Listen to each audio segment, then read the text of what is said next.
E é isso que acontece. Então, ele transforma toda a austenita em ferrita mais cementita, né?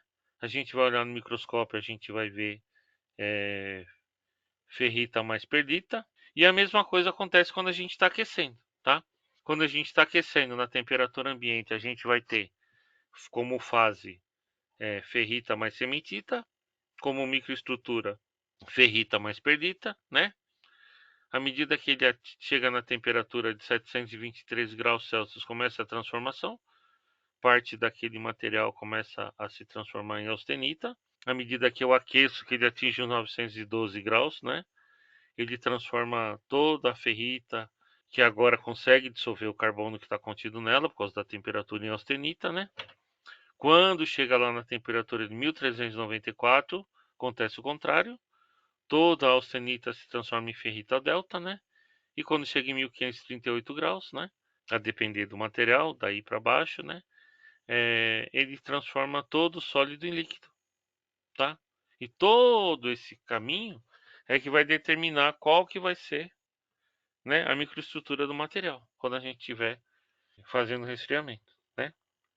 Por isso que, a depender da velocidade de resfriamento, a gente pode ter várias situações, né? Por exemplo, a gente pode ter uma situação, uma peça fundida, por exemplo, lá no núcleo da peça, em que a transformação vai ser lenta e a gente vai ter as propriedades parecidas com o que a gente obtém quando a gente está trabalhando com um diagrama de equilíbrio, né? Essa transformação lenta, essas transformações que eu expliquei para vocês. Mesmo que o material tiver elementos de liga, mesmo que o material tiver um carbono alto, eu não vou ter formação de martensita nessa parte, por exemplo, no núcleo de uma peça que resfriou lentamente. Nessa condição, é uma condição mais dentro do equilíbrio, que a transformação é lenta, ele tende a seguir as transformações do diagrama ferro-carbono.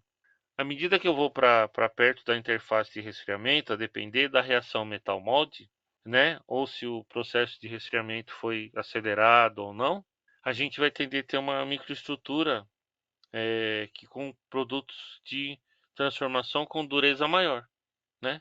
E também produtos diferentes. Pode ser, em alguns casos, que a gente tenha a formação de martensita no material.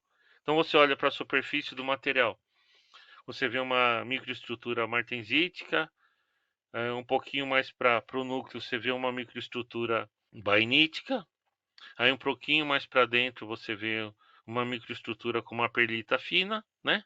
E lá no núcleo, como ele seguiu a transformação lenta e seguiu as leis do diagrama de equilíbrio, você vai ver uma perlita grossa, tá? Por isso que é importante a gente saber o local de onde a gente vai explorar.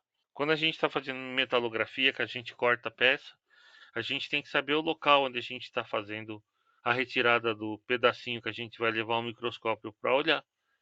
Da mesma maneira, quando a gente for fazer uma réplica, o local de retirada da amostra, ou do plastiquinho, ou o local onde a gente vai preparar a superfície ali para colocar o microscópio e olhar para a superfície preparada e ver a microestrutura, é importante. Sabe por quê? Senão a gente pode ser levado a tirar conclusões erradas. De repente, até já aconteceu de eu ter que fazer uma revisão em trabalho que foi feito por outras pessoas e descobrir que a pessoa tinha simplesmente escolhido a região errada para poder fazer a análise que ela estava fazendo, né? Muitas vezes, igual o Felipe perguntou outro dia para mim, e eu expliquei para vocês, você vai lá fazer uma preparação para poder fazer a metalografia de campo ou tirar uma réplica, um lugar que sofreu superaquecimento, e aquela primeira superfície que você tem contato, ela está descarbonetada. Então você vai tirar uma amostra ali, você vai ver que só tem ferrita. Mas pode ser que alguns décimos de milímetro para baixo, a região que não sofreu descarbonatação, eu tenho uma estrutura completamente perlítica. Por quê? Porque não sofreu esse processo de descarbonatação, tá?